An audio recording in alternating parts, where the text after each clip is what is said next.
اب اس کو سمجھنا چاہیے. اصل میں جو بات مسئلہ تقدیر کے سمجھنے میں، جو یوں سمجھیے کہ ایک بہت آسان فارمولہ ہے اگر سمجھنا چاہے انسان، اور یہ میں عرض کر چکا ہوں کہ سمجھنا چاہیں گے تو سمجھ جائیں گے، تفصیل میں جائیں گے تو الجھ جائیں گے، اور مناظرہ اور مباحثہ کریں گے تو گمراہ ہو جائیں گے.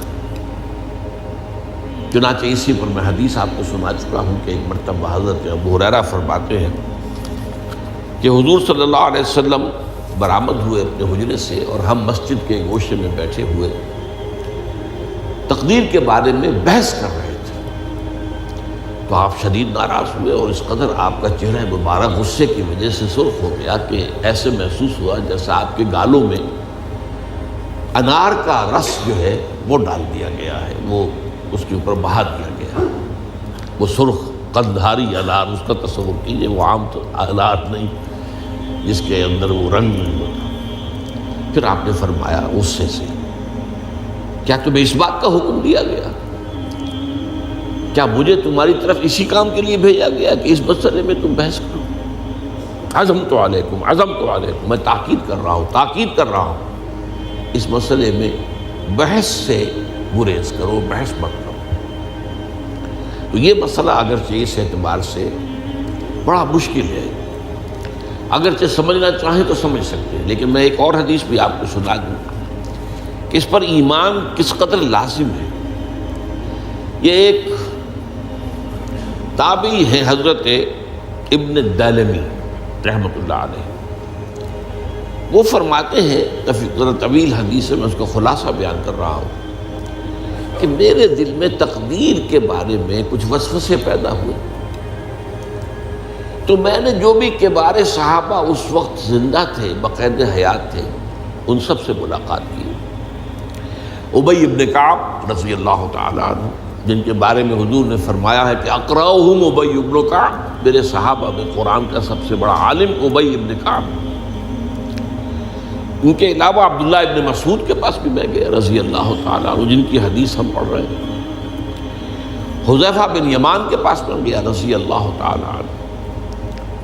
ان سب نے ایک بات یہ کہی کہ دیکھو، ایک بات تو یہ جان لو کہ اللہ تعالیٰ کی قدرت سب شے پر حاوی ہے.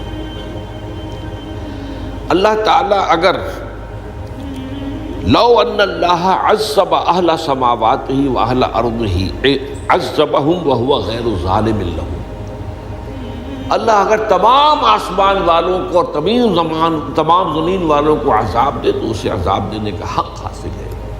وہ عذاب دے سکتا ہے بغیر اس کے کہ ہم کہیں کہ وہ ظالم ہے. تمام زمین والے اور تمام آسمان والوں میں تو نیکوکار بھی آ گئے. یہ اصل میں ایک بڑا اہم مسئلہ ہے کہ جو ہمارے اور معتزلہ کے درمیان مختلف فی ہے. معتزلہ ہی کے انداز میں اہل تشیع کا عقیدہ بھی ہے کہ اللہ پر عدل واجب ہے. اہل سنت کے نزدیک اللہ پر کوئی شے واجب نہیں. اللہ کا اختیار مطلق، جو چاہے کرے. چنانچہ وہ ظالم کو معاف کر سکتا ہے جب چاہے، اور وہ کسی اچھے آدمی کو عذاب دے سکتا ہے جب چاہے. یغفر لمن یشاء ویعذب من یشاء واللہ علی کل شیء قدیر. یہ سورہ بقرہ کی آخری آیت میں ہے کہ نہیں؟ آیات میں سے ہے، لاسٹ بٹ 3 آیت میں. تو اس اعتبار سے اللہ کا ایک تو اختیار مطلق ہے. پھر میں زید ابن ثابت کے پاس گیا تو انہوں نے یہی بات مرفوعاً بیان کی کہ میں نے خود حضور سے سنی ہے یہ بات. باقی 3 صحابہ کے بارے میں تو وہ کہتے ہیں کہ انہوں نے گویا کہ اپنی رائے کا اظہار کیا. اور اگر اللہ تعالیٰ چاہے لو رحمہم، تمام آسمان والوں اور تمام زمین والوں کو بخش دے اور رحم کرے، لکانت رحمتہ خیرا لہم من اعمالہم، تو اس کی رحمت جو ہے وہ یقیناً لوگوں کے اعمال سے بہت بالا ہے، بلند و برتر ہے. تو جو چاہے کرے. وہ ابو جہل کو بخش دے، کون اعتراض کر سکے گا؟ اور وہ کسی سے بڑے شخص کو جو ہے وہ عذاب دے، کون اعتراض کر سکتا ہے؟ اس اعتبار سے پھر انہوں نے فرمایا وَلَوْ أَنفَقْتَ مِثْلَ أُحَدٍ ذَهَبًا، اور دیکھو ابن الدیلمی جان لو، اگر تم احد کے پہاڑ کے برابر سونا اللہ کی راہ میں خرچ کرو گے فی سبیل اللہ ما قبل اللہ منک حتی یؤمن بالقدر، اللہ تعالیٰ اسے تم سے قبول نہیں کرے گا جب تک کہ تم تقدیر پر ایمان نہیں رکھو۔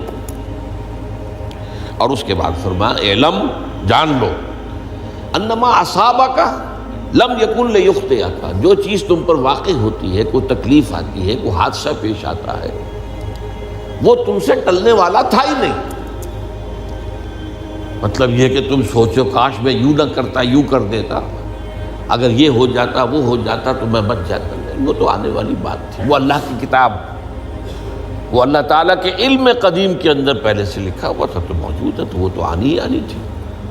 وَأَنَّمَا أَخْطَأَكَ لَمْ يَكُنْ لِيُصِيبَكَ، اور جو چیز کہ تم سے چھوٹ گئی، جاتی رہی، تمہارے ہاتھ سے نکل گئی، ممکن ہی نہیں تھا کہ وہ تمہیں ملتی، وہ اللہ تعالیٰ کا وہ جو علم قدیم ہے اس کے اندر پہلے سے طے ہے۔ وَلَوْ مِتَّ عَلَىٰ غَيْرِ هَٰذَا لَدَخَلْتَ النَّارَ، اگر دیکھو تم غور سے سن لو، اگر اس عقیدے کے سوا کسی اور پر تمہاری موت واقع ہوئی تو جہنم میں داخل ہو جاؤ۔ تو یہ اس ایمان بالقدر کی اہمیت کا معاملہ۔ اب اس کے لیے جو میں کہہ رہا تھا کہ ایک فارمولہ جو سمجھ میں آ سکتا ہے وہ یہ ہے، انگریزی کی جو اصطلاحات کے حوالے سے پہلے میں واضح کروں گا وہ ذرا زیادہ واضح ہے۔ ایک ہے پری نالج، کسی چیز کا علم پہلے سے ہونا،